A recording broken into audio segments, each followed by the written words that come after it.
સૌપ્રથમ તો કોંગ્રેસ છે, ભાજપ છે ને, ભાજપે અમારા સમાજને, ખાસ કરીને સૌરાષ્ટ્રમાં ચુવાડિયા ઠાકોર સમાજને 35 વર્ષ થયા ખાલી મત જ લીધા છે. અમે 35 વર્ષથી ભાજપમાં જોડાયેલા છે. અમારો સમાજ આખો ભાજપમાં વળેલો છે, પણ અત્યાર સુધીમાં અમારા સમાજનો એક પણ ધારાસભ્ય સૌરાષ્ટ્રમાં નથી આપ્યો કે ન્યાય નથી ક્યાંય સંગઠનમાં કે ક્યાંય સારું સ્થાન કોઈને આપ્યું છે.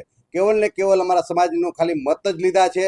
અને સભાને સંમેલનો હોય એમાં સંખ્યાની ચિંતા કરીને અમારા સમાજને જારે જોડે રાખ્યો છે. એટલે એ કારણસર હવે આવનારા પેઢીમાં હવે અમે પણ અમારી ઉંમર થઈ ગઈ છે, એટલે એ આધારે જોઈને હવે અમે કેટલોક ટાઈમ ભાજપની રાહ જોશું કે અમને આજ આપે કાલ આપે. અમારા સમાજને, એટલે સમાજના સુખાકારી આપણે દુઃખ દૂર કરી અને સમાજની સારી દિશા દેખાડવા માટે, આવનારા સમયની અંદરમાં સમાજને સારી દિશા દેખાડવા માટે અમે કોંગ્રેસમાં જોડાયા છે. કોંગ્રેસ સમિતિના પ્રમુખ અમિતભાઈ ચાવડાની સૂચના મુજબ આજે ઠાકોર સેનાના રાજકોટ શહેરના પ્રમુખ અને એક ઓબીસી આગેવાન કે પ્રજાની વચ્ચે રહી સમૂહ લગ્નથી લઈ દર વર્ષે દીકરીઓને પરણાવવા સહિત અને કોળી સમાજના આગેવાન, હાલના વોર્ડ નંબર 4ના કોર્પોરેટર કંકુબેન ઉદરેજાના દેર રણછોડભાઈ ઉદરેજા અને તેમના સાથી મિત્રો સાથે આજે કોંગ્રેસમાં પ્રવેશ લઈ રહ્યા છે અને આજે એમને પ્રવેશ દેવામાં આવ્યો છે.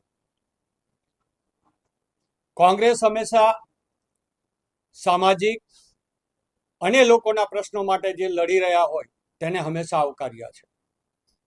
ત્યારે ગુજરાત પ્રદેશ કોંગ્રેસ વતી રણછોડભાઈને અને તેઓના તમામ મિત્રોને કોંગ્રેસમાં હું આજે એમનું સ્વાગત કરું છું અને તેઓની જે સામાજિક જે કાર્યશૈલી છે એને કોંગ્રેસ આગળ વધારશે, લોકોના પ્રશ્નો સાથે